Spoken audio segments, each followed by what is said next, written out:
সারাদিনে একটুখানি কাজ করছেন আর অমনি হাঁপিয়ে যাচ্ছেন। সকালে উঠে মনে হচ্ছে একদম শরীরে শক্তি নেই, একটা অস্বাভাবিক ক্লান্তি আপনাকে ঘিরে আছে। কিন্তু এটা ভালো কথা নয়, এটা আপনার শরীরের কোনো গভীর সমস্যার একটা সিগন্যাল হতে পারে। এই যে অস্বাভাবিক ক্লান্তি, এটা কি নির্দেশ করে জানেন? এটা নির্দেশ করে আপনার হয়তো আয়রন বা ভিটামিনের ঘাটতি হয়েছে। লোহিত রক্তকণিকা যদি কমে যায় তাহলে অক্সিজেন কম পৌঁছয়, ফলে সাধারণত দেখা যায় যে সারাক্ষণ একটা দুর্বলতা থাকে, মাথা ঘোরে আর শ্বাসকষ্ট হয়। আপনার যদি হাইপোথাইরয়েডিজম থাকে তাহলে শরীরের মেটাবলিজম একদম স্লো হয়ে যায়, ফলে হয় কি, ঘুম ঘুম ভাব হয়, ওজন বেড়ে যায়, চুল পড়ে, আর ক্লান্তি যেন আর কাটতেই চায় না। রক্তচাপ বা ব্লাড সুগারের ওঠানামাও কিন্তু এর একটা কারণ। লো বিপি বা অনিয়ন্ত্রিত সুগার দুটোই শরীরে ঠিকমতো এনার্জি দিতে পারে না।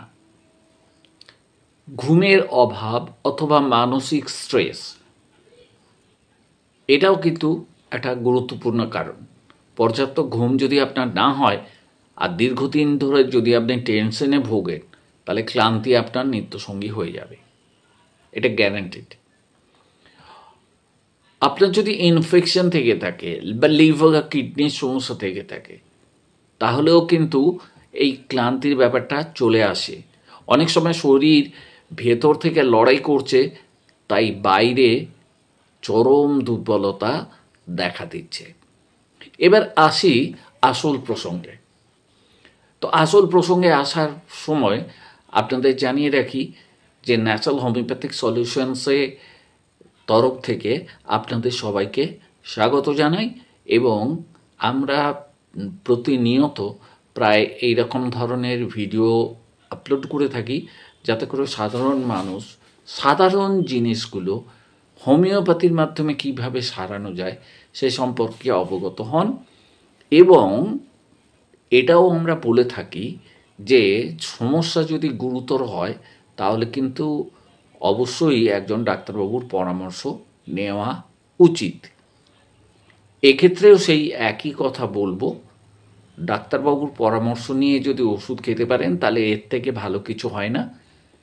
হোমিওপ্যাথিতে কোনো সাইড এফেক্ট নেই, এই কথাটা সবাই বলে থাকেন, কিন্তু হোমিওপ্যাথির যদি অপপ্রয়োগ হয় তাহলে কিন্তু শরীরে সমস্যা যে আসবে না এ কথা কিন্তু জোর দিয়ে বলা যায় না। সুতরাং আপনার সিস্টেমের ওপর নির্ভর করে, আপনার মানসিকতার উপর নির্ভর করে আপনাকে টোটাল স্টাডি করে একটা কনক্লুশনে পৌঁছানো যাবে। সেই কনক্লুশন থেকে ডাক্তারবাবু নির্বাচন করবেন আপনার ওষুধটা। সুতরাং সেটা একটা ভালো দিক। আর নিজে নিজে যদি আপনি ওষুধ খেতে চান তাহলে 2-4 দিন খেয়ে দেখতে পারেন, অবশ্যই লো পোটেন্সিতে, কখনো হায়ার পোটেন্সিতে যাবেন না। লো পোটেন্সিতে খেয়ে দেখতে পারেন আপনি কেমন থাকেন। যদি ভালো না থাকেন অবশ্যই ডাক্তারবাবুর সঙ্গে যোগাযোগ করবেন, এই কথাটা কিন্তু আমরা বারবার আপনাদের বলে থাকি, এবং এটাই করাও শ্রেয়। যাই হোক, সঠিক ডোজ এবং সঠিক মেডিকেশনের জন্যে একজন ভালো ডাক্তারবাবুর সহায়তা নেওয়া আপনার উচিত বলে আমরা অন্তত মনে করি। তো এর জন্যে এই ক্লান্তির জন্য যে হোমিওপ্যাথি ওষুধগুলোর কথা আজকে বলবো সেগুলোর মধ্যে আছে চায়না অফিসিনালিস, এটা আপনি 30 পোটেন্সিতে কিংবা 200 পোটেন্সিতে নিতে পারেন।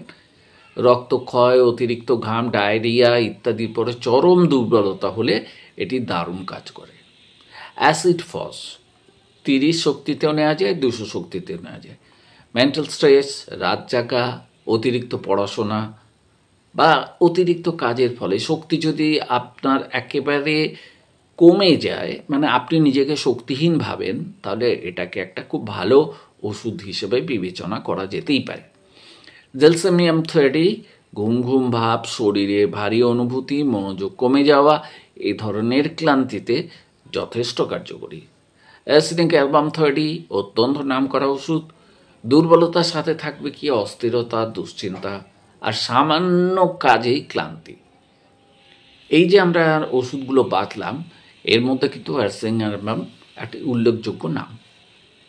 ল্যাইকোপোডিয়াম গ্যাস, হজমের সমস্যা, পেট ফুলে যাওয়া এই কারণে যদি আপনার ক্লান্তি বাড়ে, তাহলে লাইকোপোডিয়াম আপনি অনায়াসে ব্যবহার করতে পারেন। সিনেলিনাম পুরুষদের জেনারেল ডেবিলিটি মানে সাধারণ সক্ষমতার অভাব এবং সেক্সুয়াল উইকনেস জনিত ক্লান্তিতে বিশেষভাবে উপকারী। তবে ওই শেষ কথাটা কিন্তু আবার আপনাদের একটু স্মরণ করিয়ে দিতে চাই যে আপনাদের কিন্তু এই ওষুধগুলো একটু ডাক্তারবাবুর পরামর্শ অনুযায়ী নিয়ে নেয় ভালো। আপনার ক্লান্তি যদি 2 সপ্তাহের বেশি থাকে, ডাক্তারবাবুকে যেতে হবে। হঠাৎ যদি ওজন কমে যায়, তাহলে ওই একই ব্যাপার। বুক ধড়ফড়, শ্বাসকষ্ট, মাথা ঘোরা একটা চরম পর্যায়ে চলে গেছে, এরকম ব্যাপার। নার্ভাসনেস বা ডিপ্রেশন হঠাৎ করে বেড়ে গেছে, এই সমস্ত সিচুয়েশনে কিন্তু আপনি নিজে একদম নিজের ওপর আস্থা রেখে ওষুধ খাবেন না। এটা কিন্তু আমি বলে দিচ্ছি।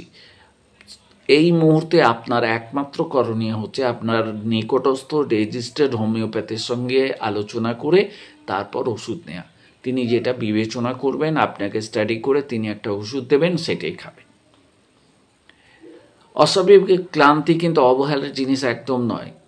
কারণ খুঁজে বের করাই প্রথম ধাপ। আপনি যদি এই ভিডিওতে দেওয়া তথ্য উপকারী মনে করেন, তাহলে লাইক আর শেয়ার করতে কিন্তু বলবেন না। আর ন্যাচারাল হোমিওপ্যাথিক সলিউশনসে নতুন যদি আপনি হন, তাহলে আরও হেলথ টিপস আর হোমিওপ্যাথিক গাইডেন্সের জন্যে আমাদের চ্যানেলটিকে সাবস্ক্রাইব করবেন। সবাই ভালো থাকবেন, সুস্থ থাকবেন, নিজের শরীরের প্রতি খেয়াল রাখবেন এবং আমাদের চ্যানেলের সঙ্গে যুক্ত থাকবেন। তবে সতর্কতার নিজেকে নিতেই হবে, কেননা ওষুধ কোনো ছেলে খেলা জিনিস নয়।